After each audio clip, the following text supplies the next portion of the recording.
And actually, there was a moment I was standing on the sidelines of a soccer game, and it was sleeting rain. It was watching a bunch of 9-year-olds play soccer. All the parents were soaked. And I looked at the other parents on the sidelines and I was like, why are we even doing this? And no one answered me. That's okay. But I kept thinking to myself, why are we even doing this? And then the Varsity Blues scandal hit. Welcome to Success Reimagined. I am Dr. Amna Shabir, your host on this journey to thrive at the intersection of ambition and wellness. In every episode, I'll help you challenge outdated definitions of success, discover practical tools and strategies for growth without compromising your well-being. I am so glad you've joined me. Let's reimagine what's possible together.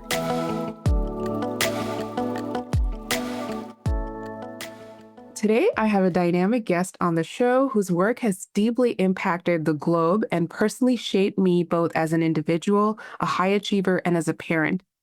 Jennifer Wallace is an award-winning journalist and author of the instant New York Times bestselling book, Never Enough: When Achievement Culture Becomes Toxic and What We Can Do About It. Her second book, Mattering in the Modern World, A Solution to the Crisis of Our Time, is based on 5 years of research and an original global mattering survey, further establishing her as a leading voice on the intersection of well-being, mattering, and societal pressures. A graduate of Harvard College, Jennifer began her career as a producer at CBS's 60 Minutes, where she was part of the team that won the Robert F. Kennedy Awards for Excellence in Journalism.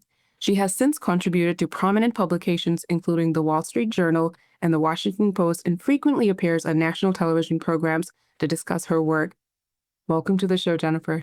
Oh, thanks for having me. So Never Enough explores the impact of achievement culture. When I read it, I instantly felt seen and heard. It's like you were inside my head, my teenage brain, and had witnessed my entire lived experience.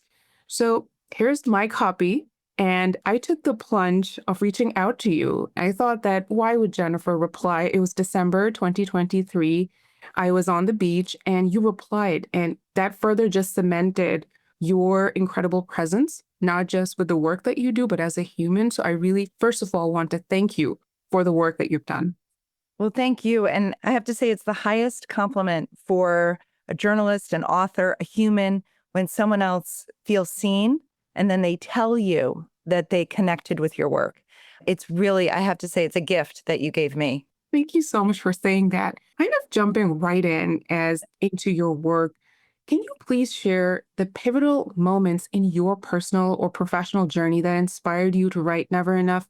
Was there a specific event you observed, or it was a string of events and you realized that you had to address perfectionism, mattering, and belonging? So I would say both. Both, it was a gradual, and then it was all of a sudden. So gradually over the years, I was noticing how different my children's childhood was from my own growing up. I like to think that I have similar values to my parents. I enjoy family dinners and downtime on the weekends, but so much of our lives seemed hijacked by performance, achievement-oriented goals. And it wasn't sitting well with me. My husband would be taking one to travel soccer. I'd be joining another at a chess tournament on the weekends. The together time as a family, I was really missing. So that was one thing that was kind of weighing in my head. Why are we doing this? And actually, there was a moment I was standing on the sidelines of a soccer game, and it was sleeting rain. It was watching a bunch of 9-year-olds play soccer. All the parents were soaked. And I looked at the other parents on the sidelines, and I was like, why are we even doing this? And no one answered me. That's okay. But I kept thinking to myself, why are we even doing this? And then the Varsity Blues scandal hit. And if you remember, that was parents from the East Coast and the West Coast that got caught up in an illegal bribery scheme to get their kids into highly selective schools. And I thought to myself, how did we get to the point now where parents were going to jail to get their kids into specific colleges? And I wasn't buying the narrative that they just wanted bumper stickers. I felt like there was something more going on, something deeper, something larger. And that's really what set me on my journey. And then the final thing was in 2019, I wrote an article for the Washington Post where I was covering 2 national policy reports. One was the Robert Wood Johnson Foundation, the other, the National Academies of Sciences. And as you know, these are 2 reports written by the country's leading child psychologists, developmental psychologists, and they were pointing to who were the youth who were most at risk for negative health outcomes today. And they named children, as you might suspect, children living in poverty, children with incarcerated parents, children of recent immigrants with few resources, children living in foster care. And then they named a new at-risk group, students attending what the researchers were calling high-achieving schools. These are public and private schools all around the country where the kids go off to competitive four-year colleges. These schools were now creating environments that were putting young people at risk. They were found to be 2 to 6 times more likely to suffer from clinical levels of anxiety and depression, and 2 to 3 times more likely to suffer from substance abuse disorder than the average American teen. And so I wanted to know, I mean, my kids go to these high achieving schools. I wanted to know, what was this pressure? Why were they feeling this excessive pressure to achieve? Wow, that is so powerful. There's so much there that you just shared. And even in that, I saw glimmers of myself both as that high achiever and as that parent that you're talking about. And I love the question that you asked, why are we even doing this? And often it's responded with like deafening silence. And I will look around sometimes when I'm asking that question now, and I tell everybody, the fellow moms around me, like, you can unclutch your pearls. It's okay. Let's ask this question. And even the recent Surgeon General report that came out about parents being tired. And we're tired. We're tired. And why are we doing this? Where at the end, we're just causing so much anxiety in our young adults. And what is it leading to? So you really emphasize the concepts of mattering and belonging as critical antidotes to perfectionism. How do you define these terms, and why do you think they're so essential to counter the negative effects of achievement culture? So for the book, I went mostly in search of the kids who were doing well despite the pressure. I wanted to know what they had in common. What was home life like? What did their parents say to them? How did they experience school? What did they see as their place in the wider world? And I found about a dozen threads that these healthy strivers, as I call them in the book, had in common. But it boiled down to this idea that the kids who were doing well, who were able to reset after setbacks and failures, felt like they mattered for who they were at their core. They did not place their worth. They did not allow their worth to rest on their achievements. So when they failed, when they didn't live up to their expectations, instead of spiraling down or turning against themselves, becoming anxious and depressed, or turning to substances to alleviate the pain, they reached out to others. They felt like they were worthy of support. They opened up. One of the things that is so hard about perfectionism is the idea that when you are a perfectionist, you feel like you can't reach out for support because then that is an indictment of your worth. Just that reaching out for support is proving that you are not perfect, that you are not enough. And I often think about this when I was looking at the healthy strivers and also the healthy achievers in my own adult life.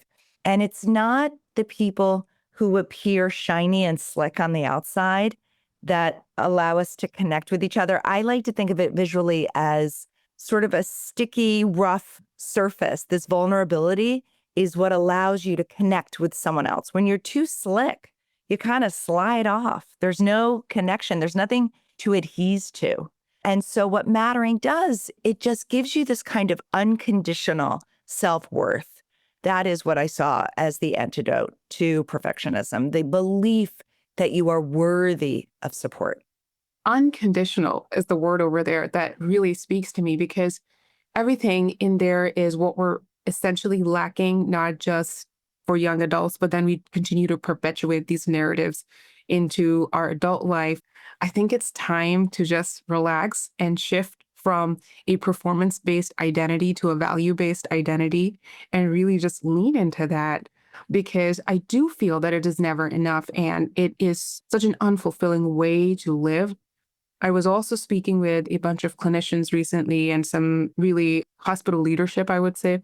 And the phrase I used was that nobody leaves a hospital system or an organization because they have to do 3 extra clicks. They leave because they feel like they don't belong and what they do doesn't matter and their worth doesn't matter. What comes up for you when I say that? I think that's exactly right. What I heard over and over again from the parents that I interviewed and the adults that I interviewed was that no matter where they were working these days, they often felt like cogs in a machine. They felt interchangeable. They didn't feel uniquely seen and known. And that is many times at the root of burnout. William Damon studies purpose in young people at Stanford, and he said, it's not stress necessarily that is causing so much mental health damage. It's meaninglessness.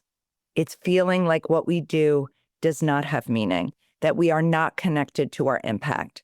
And I love your idea of the values-based identity versus goal-based identity. You had a better term than that, Yes. achievement oriented. So one of the things that I found fascinating in my research was how our values impact our well-being.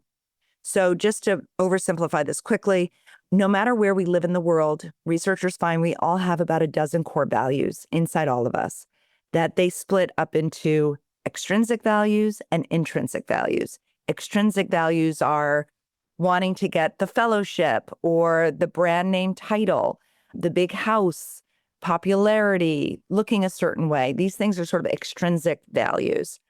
Intrinsic values are things like wanting to be pro-social, wanting to be a good neighbor, wanting to grow as a person.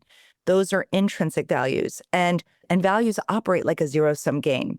So the more time and energy you put into pursuing extrinsic values, the less room you have in your life for pursuing the intrinsic ones. And here's why this matters. Extrinsic values are linked with negative mental health and substance abuse disorder. Intrinsic values are linked with the well-being that we want for ourselves and that we want for our kids. And so it doesn't mean never to be motivated by shiny things. Yes, you can want shiny things in your life. What you need is balance. We are imbalanced as a society. And it's not that high performers in these high achieving communities don't have good values. It's that our extrinsic values are constantly being activated with people's LinkedIn post promotions or who's getting celebrated at the hospital, who's getting celebrated in the workplace.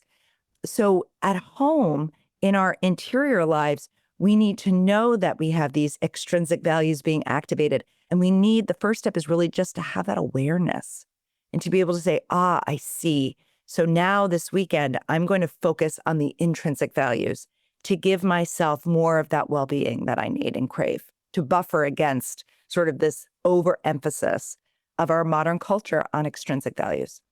Absolutely. I love that you said it's a zero-sum game and we only have finite time on earth. So what is capturing our attention?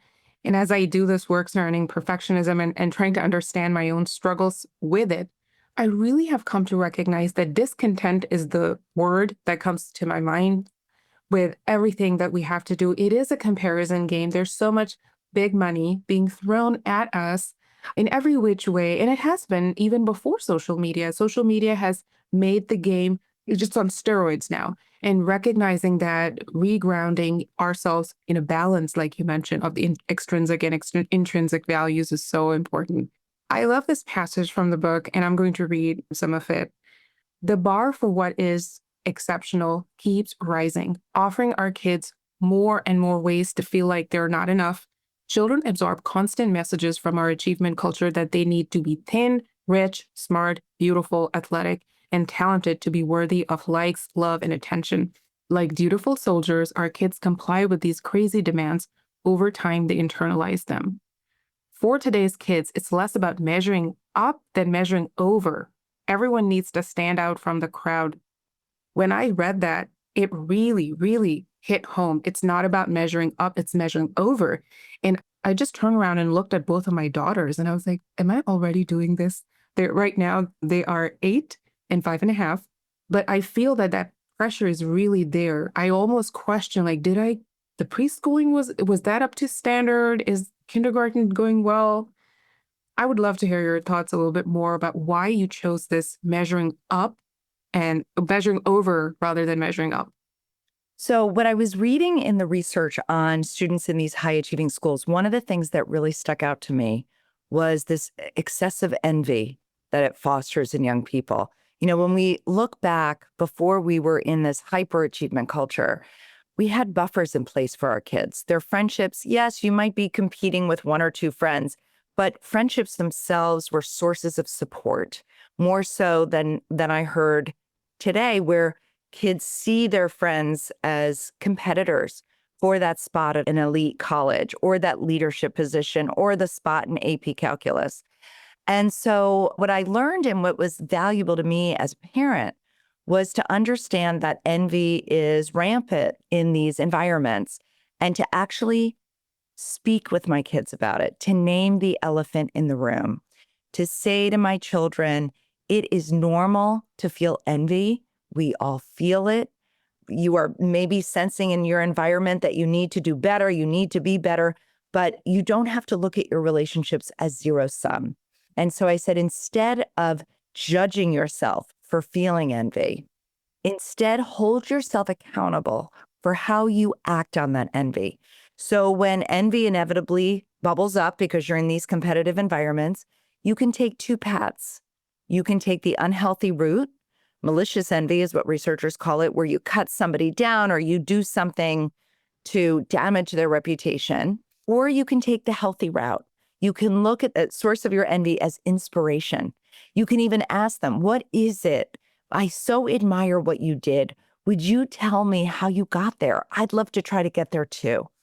And so I think talking about these things that are now just a part of the pond our kids are swimming in, normalizing it, telling our kids you don't have to hold it inside, you don't have to judge yourself. We can talk about it, and I could help you use healthy tools to create bonds in our relationships instead of allowing this hyper competition to break friendships apart. That really is addressing the elephant in the room. That right there, because nobody even wants to talk about the word envy in and of itself, taking it into very negative connotation. And I love how you broke this down in the book as well. I completely have that part highlighted. So as you kind of look at the feelings of perfectionism and specifically this achievement-oriented mindset in today's culture, how would you, in very simple terms for yourself, like identify this? I'll just read another. All of my favorite lines in the book are there, but when I read this statistic, it really shook me to my core. There's a startling rise in perfectionism in young adults. Over the past 40 years, a striking 33% increase over time in the level of unrealistic expectations placed on them by society and by well-meaning but pressuring parents. And you've coded very elegantly, well-meaning but pressuring parents. Now that I am a parent, I'll add the well-meaning part. Before, it didn't feel as much. Well, I will tell you that I wrote an article for the Wall Street Journal, I don't know, maybe 7 or 8 years ago when that study came out by Tom Curran in the UK. And I was looking at what might be causing this. And he points to macroeconomic forces. So when we say well-meaning parents are maybe fostering this perfectionism in young people, you have to think back. When I was growing up in the 70s and the 80s, life was generally more affordable. Housing was more affordable, healthcare was more affordable, higher education was more affordable. There was slack in the system. So parents like mine could be a little bit more hands-off, be pretty assured that even with setbacks, even with a B minus in AP calculus, like I got my senior year, that most likely I'd be able to replicate my own childhood as an adult, if not do even better than my own parents did. But modern parents are facing a different reality. We are seeing the first generation, the millennials, who on average are not doing as well as their parents. We've seen the crush of the middle class. And so we are absorbing these microeconomic forces and becoming, in the words of researchers, social conduits, passing those fears about the future onto our kids in the hopes of preparing them. But instead of preparing them, instead of trying to nurture them so that they could ride these unknown waves of the future, we are stressing them too much. We are giving them too much weight that's developmentally inappropriate. And the way that they are coping with it, perfectionism is a coping strategy. It's a maladaptive coping strategy, but it's a coping strategy. It's a way that a child copes with the excessive demands of a parent, because if they don't cope with them, it could lead to death, starvation, right? We rely on our adult caregivers to get us through this long period into self-sustaining adulthood. And so perfectionism becomes this strategy in order to live in the home and keep that connection healthy, but that perfectionism does not serve us. And so I think, again, perfectionism is passed down from parent to parent. It's a kind of family heirloom. And I think a way of thinking about perhaps well meaning parents is that most likely they were parented by parents who were perfectionistic in certain ways. And so they've not necessarily rummaged through their psychological addicts to really look at those messages and come to terms with them. And I would say to anyone thinking about being a parent or a parent today to really think about therapy if you feel like you are really suffering from perfectionism, to unpack it. It's unpackable. You can take it apart. You can find healthier coping strategies. And therefore, you could act as not only a force for giving your kids sort of the healthy fuel that they need to develop, but also kind of alleviating your own unnecessary suffering.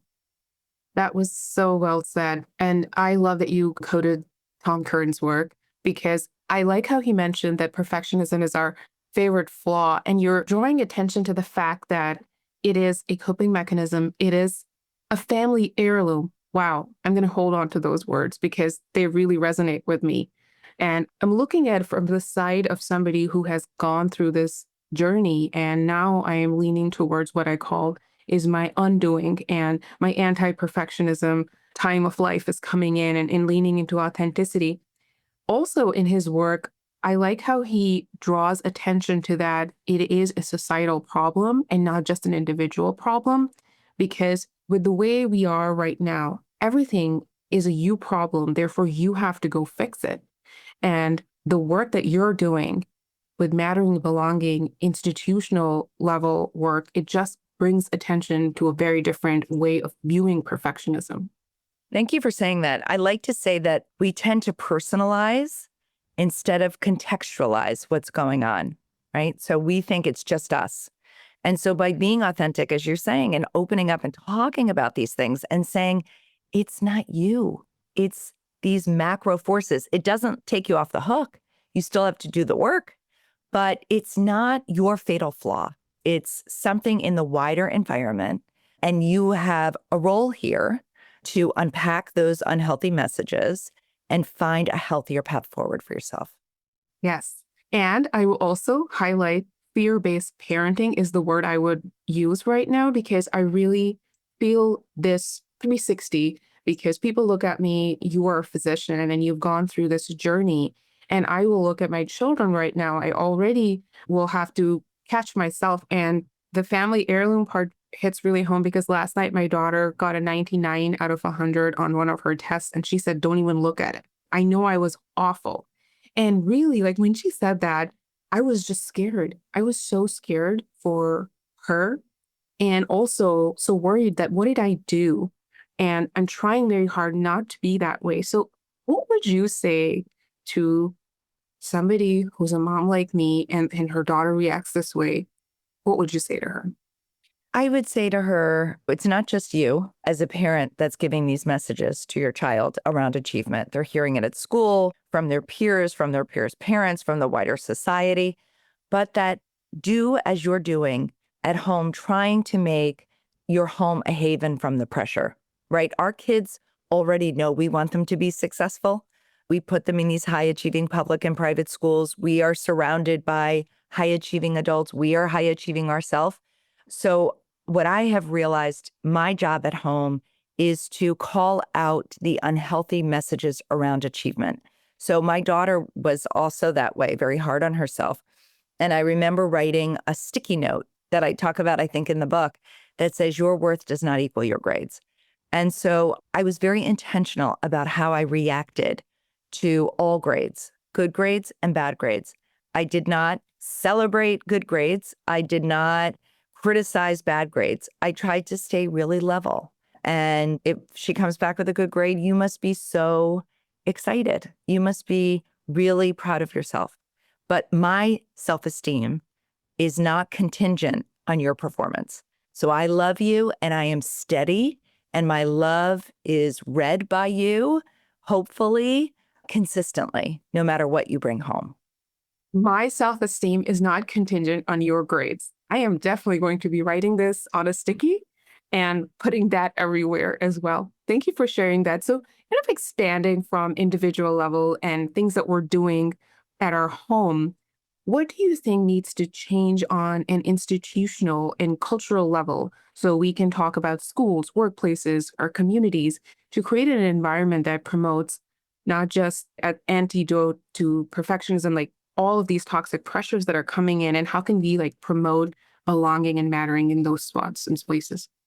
So I was very lucky for the book to be able to go into schools that were really leading with mattering. They weren't necessarily calling it mattering because that term has sort of been locked away in an ivory tower until my book came out, but they were very much doing the practicing the principles of mattering. So one school that I visited was in Cleveland, Ohio, St. Ignatius. It's a Jesuit school. And they adopted a motto that I've adopted and I think all schools should adopt, which is not better than others, but better for others. So, how can we as schools, as institutions, as workplaces foster this idea that life is not zero sum and that your peers' success is your success? This idea of vicarious joy, of getting joy and from someone else, it gets beaten out of us in this hyper achievement culture. But I will tell you, it is such a better way to go through life from adolescence into adulthood if you see others not as competitors, but as people there. It's funny because I'm thinking about Timothy Galway, who is a famous sports psychologist, and he wrote a book called The Inner Game of Tennis. And in it, he uses this metaphor of a surfer and a big wave. Why does the surfer wait for a big wave if the goal is to make it on shore? Why not take a smaller wave where you could be assured to make it onto shore? And Galway writes the surfer waits for the big wave because he wants to test his capacity. He wants to see what he can do if he can perform against the big wave. And so if we see rivals in the workplace or competitive peers trying to get the same outcomes as we are, not as this zero sum, but rather as someone who is working, who is creating obstacles to make your life better, to bring out your strengths, and for you to bring out your strengths to help them become better too. So when we can shift our mindsets away from this zero sum and instead see that we are all interconnected and that everyone's success rises us all. It's a mindset. I think we need to start with the mindset and start giving language to these ideas. Very, very beautifully stated. And I had not heard the term mattering formally till I read Never Enough. So you're right, it was locked up. And belonging maybe here and there. But when I was doing my fellowship at Duke, I heard it over there. So we were doing diversity, equity work surrounding there, but mattering in specific, no. And drawing that attention into that really beautiful mindset shift on such a larger level, I can foresee that creating ripple effects everywhere. I mean, what a beautiful space to live life from abundance and collegiality and taking away from all of what's happening right now, which is a life that is filtered, hyper competitive.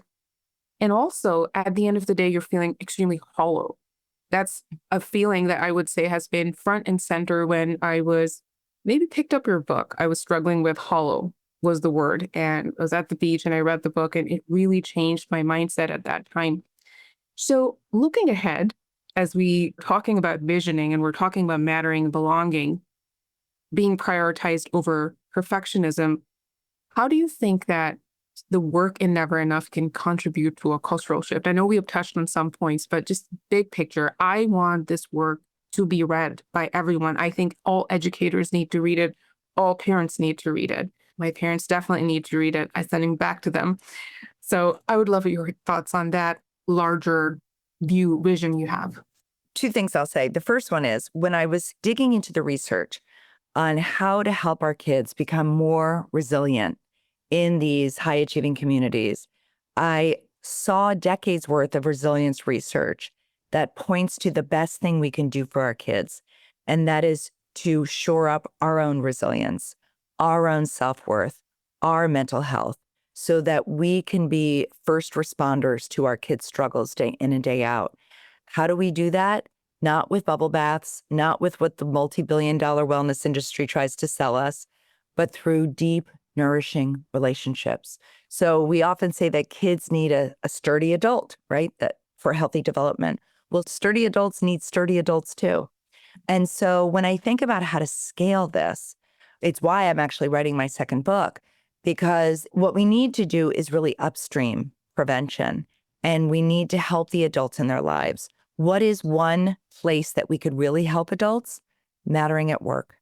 So how can adults go to work day in and day out for 8, 10, 12 hours a day, feel replaceable, feel like they don't belong, they don't matter, that they're not making an impact that's noticeable to others? How can they show up every day to be that first responder for their kids? They can't. So I think one of the ways that we could really scale this is to start focusing on mattering at work. Mattering at work is a way to feed the adults in our kids' lives. Mattering in our neighborhoods, finding third spaces beyond work and home where we can matter. In some ways, I'm sort of just developing this idea. It's new, so I'm going to just put it out there that I'm still working on it. But this idea that as we become such a secular culture, we've created this huge unmet need in so many adults. And materialism, social media has gone in to feed that need, but mattering could be a healthier way to feed that need. And in some ways, mattering is sort of the secular response for being part of something bigger than ourselves. So when I think about scaling it, I think about shoring up the mattering in the adults in our kids' lives. That's how we can scale it. Mattering in adults, mattering at the workplace, mattering in communities, that is huge. And what I'm seeing, mattering is also an antidote to the loneliness epidemic that we're all going through.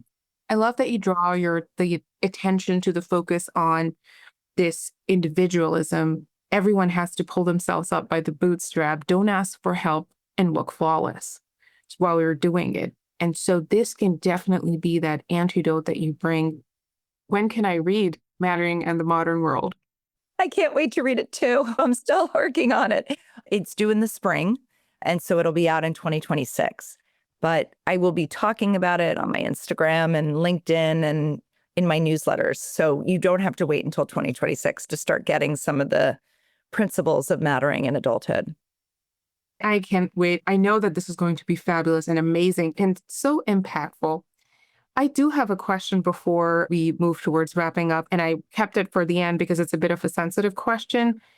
I also want to give the listeners a warning that I'm going to be talking about suicide. So if this is not for you, please stop listening here. And if you feel like you need attention, please call 988. That is the hotline. So as we look at, Jennifer, this work surrounding perfectionism and maladaptive perfectionism, and I'm talking specifically about high achievers and perfectionists, where does the risk for suicide and maladaptive perfectionism in your research and work and your vast knowledge shows up? Because as I am very passionate about advocating for mental health for healthcare workers and doing the work surrounding that and doing my own research, it seems like perfectionism is something we don't talk about, how that is tying to our risk for suicide. That is right. I mean, if you want to sort of zoom out, perfectionism is rooted in the idea that my mattering is contingent on being perfect. And so what we can do in these circumstances is, one, to make sure that the environments that these people are in are mattering environments, that they feel valued.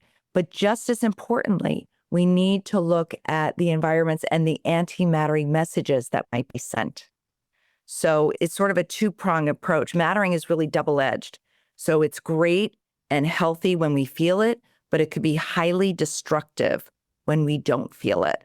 I mean, we've seen in the news school shootings, we've seen the shootings of CEOs. These are anti-mattering, acting out messages. Oh, I don't matter. I'll show you I matter. So as important as it is to create cultures of mattering, it's just as important to be aware and dismantle cultures that send the signal that you don't matter. I'm going to emphasize what you just said, specifically for leaders in healthcare, as we head towards what I look at a very disturbing future for our healthcare workforce. I have, at my worst with burnout, I have had days where I felt so helpless because the element of moral injury was very much there, which brings about this feeling of what I do doesn't matter and I can't do what I want to do. So, where the hurdles come from, all the clicks and the insurance jumps that we have to do, all of those things. So I definitely felt that what I do doesn't matter and I don't belong. I don't belong. And so I'm very grateful that you have highlighted this very real and you've given it words. And the words are what we need. When language is present, then actions can follow. And all organizations that are invested in their well-being for their employees, including those in healthcare, will take this very seriously. Yes. And what you're naming is the psychic pain. They call it mute suffering when we don't have words for it. But you're right, without the language, we can't make the invisible feelings visible, and we can't get our needs met without being able to express what those needs are. So thank you for all of your work in helping people get their needs met. Thank you so much for sharing this. This has been incredible. What are some of your parting thoughts, takeaways that you want to share with our audience? I would say to adopt the mantra that I learned from Ned Hallowell, who's a psychiatrist: never worry alone. So if we could just keep that in our minds when we are in a dark place, when we are worried, when we are riddled with anxiety, never worry alone. Reach out. Reaching out is not selfish. Reaching out is not weak.